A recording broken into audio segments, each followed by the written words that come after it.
हळद रुसली कुंकू हसले या मालिकेच्या पुढील काही येणाऱ्या भागांचे अपडेट जाणून घेऊया आपल्या आजच्या या व्हिडिओमध्ये। तर आता आपण इथे पाहणार आहोत की कशा पद्धतीने आता कृष्णा ही बाळजाबाईंना तर त्यांची लायकी दाखवणारच, पण त्याचबरोबर जयकांत, मैनावती आणि गणपत या तिघांचाही मात जिरवणार। आता नेमकं कसं कसं काय काय घडतं या सर्व गोष्टी आपल्या या व्हिडिओमध्ये शेवटपर्यंत पाहूया।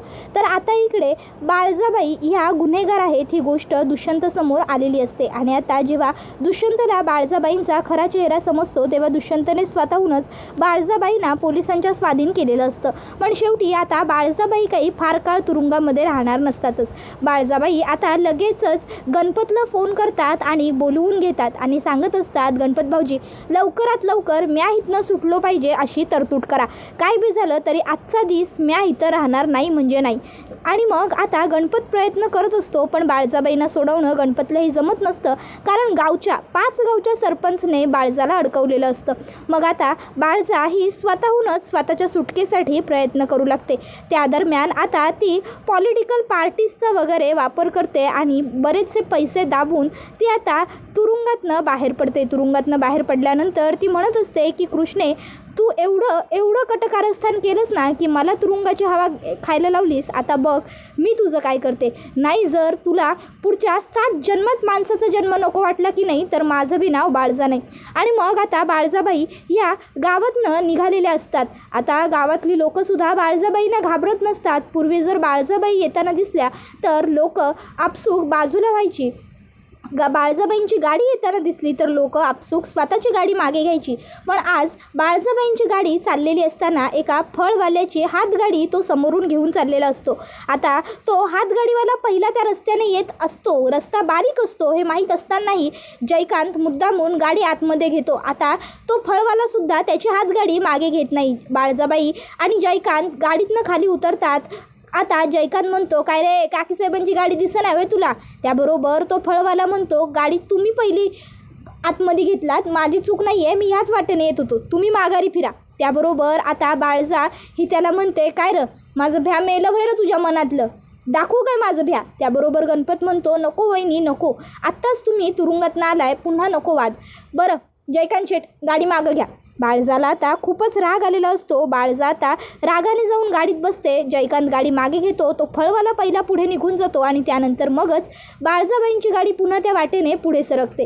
बाळजाबाई म्हणत असतात, हे सगळं त्या कृष्णेमुळं झालं आहे, मला गावातली लोक भ्याना झाली आहेत, पण नाही जर त्या कृष्णेची सगळी मस्ती जिरवली, तिला गावाच्या बाहेर काढली आणि ह्या लोकांना माझं भ्या पुन्यांदा दाखवून दिलं ना तर माझं बी नाव बाळजाबाई नाही, बाळजा आहे म्या बाळजा। 12 गावचं पाणी पिऊन पचवून दाखवलेली बाळजा। माझ्या पाठीत खंजीर खुपसण्याचा जो विचार करेल ना, म्या त्याचा काटा काढन, केसानं गळा कापन आणि त्याचं त्याला बी कळणार नाही। दुष्यंत त्याचा वापर करून त्या कृष्णानं मला अडकिवलंय नवं, पण आता म्या बघतो काय करायचं ते। या सगळ्या विचारांपर्यंतच आता बाळजाबाई बंगल्यावर पोहोचतात। आता त्या घरात चाललेल्याच असतात, तोपर्यंत घरात असलेली अनुसया दारातच ओरडते, थांब तिथंच। त्याबरोबर बाळजाबाई दरवाजातच थांबतात।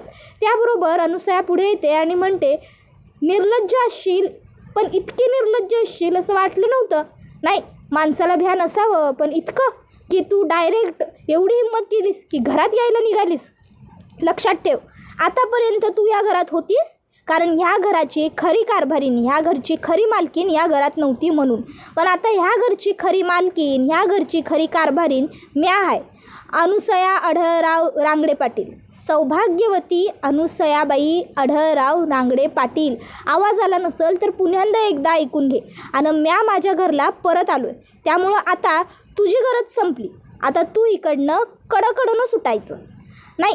तुरुंगातनं बाहेर आली असशील म्हणून तुला वाटेल की तू तुझी मनमानी करशील किंवा काय बी करशील, घरात पुन्हा घुसशील, तर आता म्या तसं काय बी होऊ द्यायचं नाही, कारण जरी पोलिसांनी तुला सोडलेलं असलं की नाही तरी मी म्या तुला सोडणार नाही। जवळपास 22 वर्ष म्या भूतकाळात झुरत जगलो आहे, आता तुला धावतो म्या। भूतकाळात झुरत जगणं काय असतंय, त्रास किती होतो आपल्या कुटुंबापासून दूर जाण्याचा। नाही म्हणा, मुळात तुला कुटुंब, घरदार, पोरं बाळ, नवरा ह्या सगळ्यांनी काही फरक पडतच नाही, किती बी झालं तरी तमासगिरीन तुला फक्त पैशांचीच मतलब पडणार। त्याबरोबर बाळजाबाईचाही आता आवाज चढतो आणि ती म्हणते, तोंड सांभाळून बोलायचं, या 5 गावची सरपंच। त्यावर लगेचच अनुसया म्हणते, काय ह्या पाचगावची काय? त्यावर बाळजा आता गप्प बसते, कारण आता ती पाचगावची सरपंच उरलेली नाही आहे. अनुसया म्हणते, आलीयस त्या पावलानं माघारी निघ, नाहीतर हाताला धरून बाहेर काढाया मला येळ नाही लागायचा. आता पावतर जेवढी इज्जत गावात, दहशत गावात कमवली आहेस का नाही, ती कुत्रा बी खाणार नाही, नाहीतर निघ. त्याबरोबर बाळजाबाईला अगदी कुत्र्यासारखं भिकाऱ्यासारखं अनुसया हकलते आणि बाळजाबाई तिकडनं निघते. त्यानंतर आता इकडे आढळराव हे आता जयकांत, मैनावती आणि गणपत या तिघांना जवळ बोलवतात. जयकांत आणि गणपत तर बाळजाबाईंसोबत आलेले असतात. आढळराव म्हणतात, ओ धाकले बंधू, ओ चिरंजीव, या या या घरात या, नाहीतर तुमची पण वरात अशी घराच्या बाहेर जाईल. त्याबरोबर लगेच दोघं घाबरतात आणि टणकन बाळजाबाईंच्या बाजूने उठतात आणि येऊन घरात उभे राहतात. त्याबरोबर आता आढळराव म्हणतात, संपलं, तुमच्या बाळजाबाईंचं राज्य संपलं. आता ह्या घरात आणि ह्या गावात राज्य फक्त चालणार आमच्या सुनबाईंचं, सौभाग्यवती कृष्णा दुष्यंतराव रांगडे पाटलांचं. त्यामुळं आता कृष्णी जे सांगेल की नाही ते करायचं, कृष्णीच्या वयला वय म्हणायचं, नाहीतर ह्या घराचे दरवाजे उघडे आहेत बाहेर जायला तुमच्याकरता. तो बघा समोरच्या बाजूला दरवाजा आहे, लक्षात आहे ना व. त्याबरोबर लगेचच गणपत म्हणतो, अरे दादा असं काय बोलायलास, किती बी झालं तरी मी धाकला भाऊ आहे तुझा, मला घरातनं बाहेर काढशील होय? अरे मला तुझी काळजी प्रत्येक वेळी वाटत राहते र, म्हणून मी बाळजाबाईंबरोबर काम करतो ना व, जेणेकरून बाळजाबाई तुला काय बोलू नये. त्याबरोबर मैनावतीसुद्धा म्हणते, अहो भाऊजी असं काय बोलायला आहे, ज्याची सत्ता त्याचंच राज्य. त्याबरोबर आता लगेचच आढळराव म्हणतात, काही बोललीस का मैनावती? त्यावर लगेच मैनावती म्हणते, नाही म्या म्हणलं तुम्ही म्हणाल तसं, आम्ही कृष्णीच्या शब्दाबाहेर जाणार नाही आता. त्याबरोबर लगेचच त्या ठिकाणी कृष्णा येते. कृष्णा आता म्हणत असते, नाही काकी साहेब, शब्दाबाहेर तुम्ही जाणार नाही हो, म्या तुम्हासनी शब्दाबाहेर जाऊच देणार नाही, समजलं ना व. तर आता एवढी वर्ष तर तुम्ही जी कामं कराया नगत ती कामं करून ह्या घरात राहत होतासा. जयकांत तू काय करायचंस, तू काकी साहेबांसाठी तुझ्या लाडक्या वसुल्या, मारामाऱ्या, हाणामाऱ्या हे सगळं करायचंस ना. आजपासून सकाळच्याला सूर्य उगवायच्या आत तुम्हाला वावरात दिसायला पाहिजेस आणि सूर्य मावळल्याच्या नंतरच तुम्हाला घरात दिसायला पाहिजे. प्रत्येक वावरातलं एकूण एक माणूस, एकूण एक पोर वावरातून बाहेर पडल्याच्या नंतरच तू वावरातनं बाहेर पडायचं, समजलं ना व. आता पावतर नको त्या गोष्टीत आपली शक्ती आणि ताकद वाया घालवलीस. बुद्धी तर तुला नाहीच आहे, ती तर बैलाचीच आहे. मग आता बैलाची बुद्धी आहे ना व, मग बैलाचं काम करायचं. नांगरण्यापासून भात झोडून घरात येईपर्यंत समज काम तू बघायचं. मैनावती काकी तुम्हासनी लय हाऊस आहे ना व, घरातल्या गडी माणसांवर आर्डरी सोडायची, त्यासनी कामाला लावायची, मालकी नसल्याचा रुबाब दावायची. मग आता तुम्ही घरातली समधी कामं करायची, अगदी डस्टिंग करण्यापासून फरशी पुसण्यापर्यंत आणि फरशी पुसण्यापासून घरातला स्वयंपाक करून बाहेरचं अंगण सारवण्यापर्यंत समधी, समजलं ना व. आणि परमपूज्य चुलत सासरे आमचे लाडके काकासाहेब, काका तुम्ही आज पावतर बाळजाबाईंसाठी तुम्ही हिशेब किताब सांभाळायचा नाही. तो हिशोब सांभाळताना न जाणो कितीतरी वेळा तुम्ही काय काय गोंधळ घातलेत, घोटाळे घातलेत हे तुमचं तुम्हासनीच ठावं, पण तरी बी हिशेब सांभाळायचात तुम्ही. आता जर हिशेब सांभाळायचा तर तुमची काही गरज नाही आहे आम्हाला. माझा नवरा दुष्यंत सरकार हो, तुमचा पुतण्या एवढा शिकलेला आहे ना व, ते सांभाळतील सगळा हिशोब किताब, म्हणजे काही गोंधळ होणार नाही, काय अफरातफरी होणार नाही, काय गडबड होणार नाही. पण मग तुम्हासनी काय बरं काम द्यायचं, बाळजाबाईंच्या मागं पुढं करण्याची लई सवय होती ना व तुम्हासनी. मग आता एक काम करा, आपल्या कापसांची वावरं आहेत का नाही, तिथे ज्या बायका कामाला येतात, जे पुरुष कामाला येतात त्यांच्या मागं पुढं करा.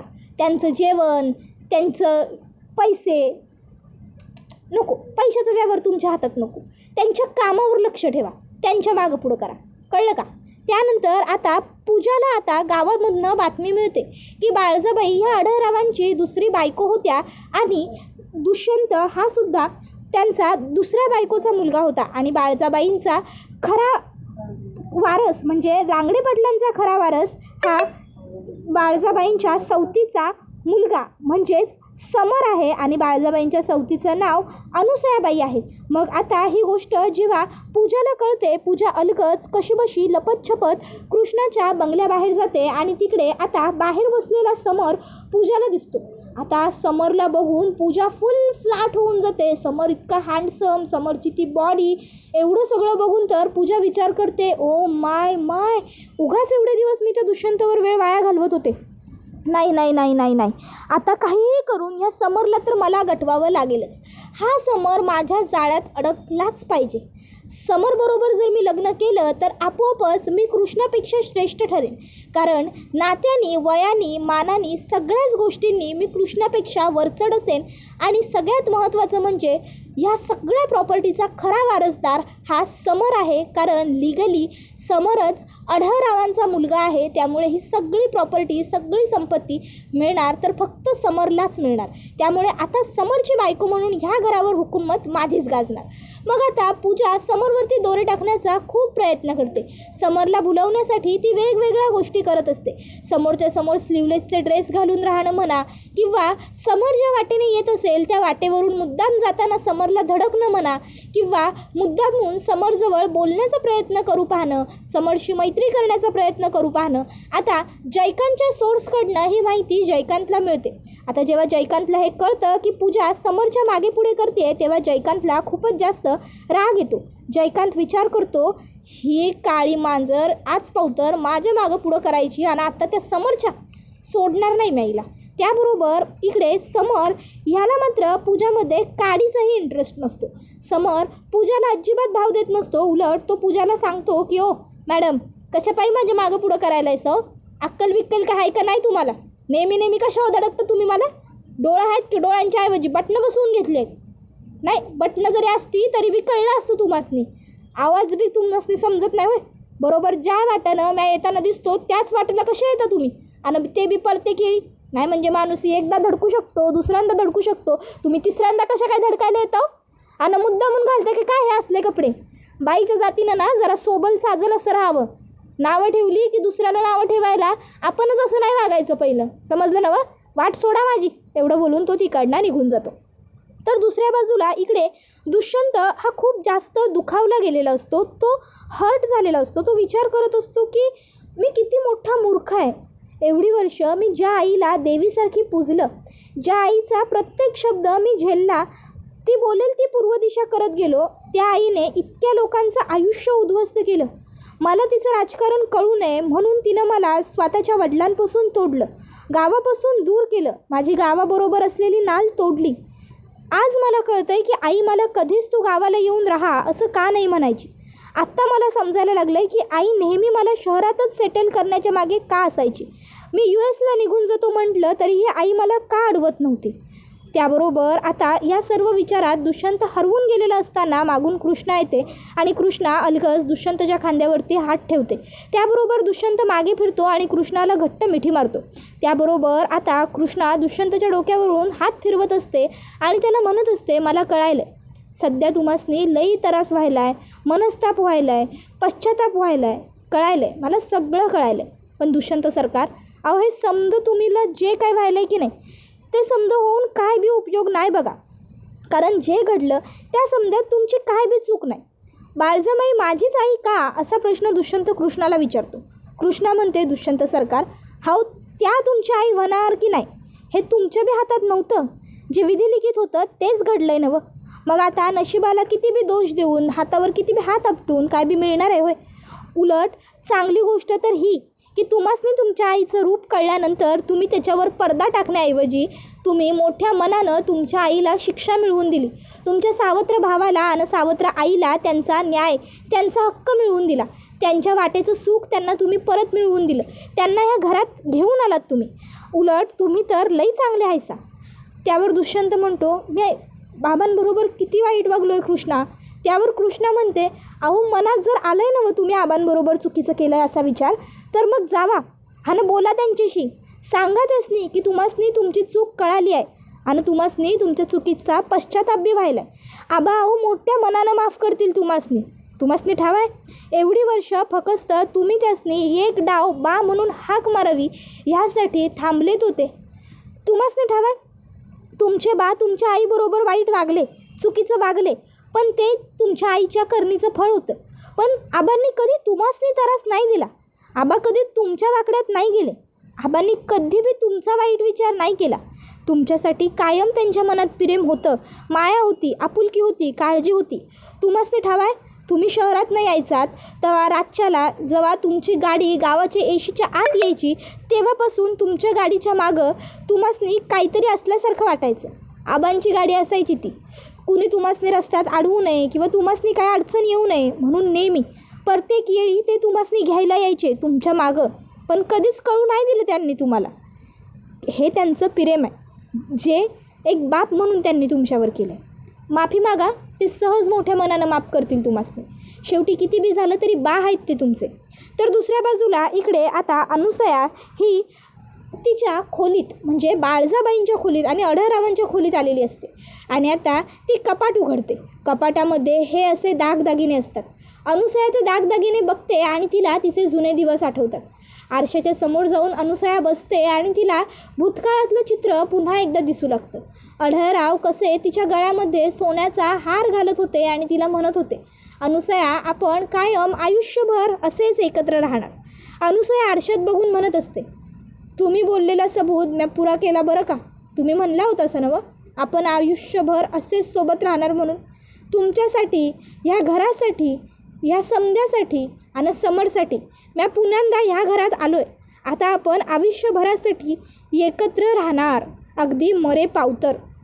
त्या बाळजाला तर म्या तिच्या कर्माचं फळ मिळवून दिलेलं आहे. काय बी झालं असतं तरी म्या तिला सुखी सोडलं नसतं. माझा सुखाचा संसार तिनं उद्ध्वस्त केला. माझ्या सुखाला ग्रहण लागली ती बाळजा. एवढी वर्ष माझ्या समरला तिच्यामुळं तू काय नाही ते ऐकून घ्यावं लागलं. तुला बा नाही, तू बिन बापाचा हायस न जाणो आणि काय ऐकलं आहे माझ्या पोरानं. पण आता म्या त्या बाळजाला सोडणार नाही. पोलिसांनी जरी तिला सोडून दिली असली तरी म्या तिला माफ करणार नाही.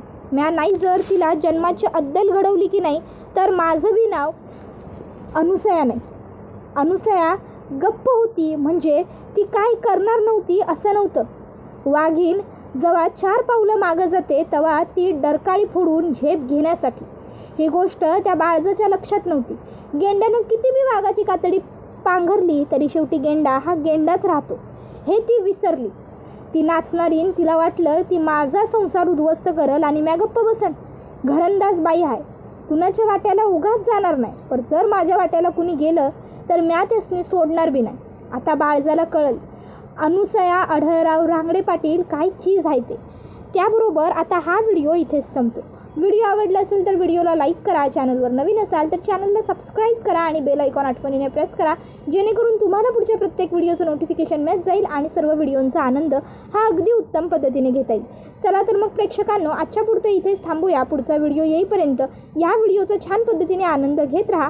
तुम्हाला ही मालिका कशी वाटते हे आम्हाला कमेंटमध्ये नक्कीच सांगा. पुढचा व्हिडिओ येईपर्यंत या व्हिडिओचा छान पद्धतीने आनंद घेत राहा. धन्यवाद.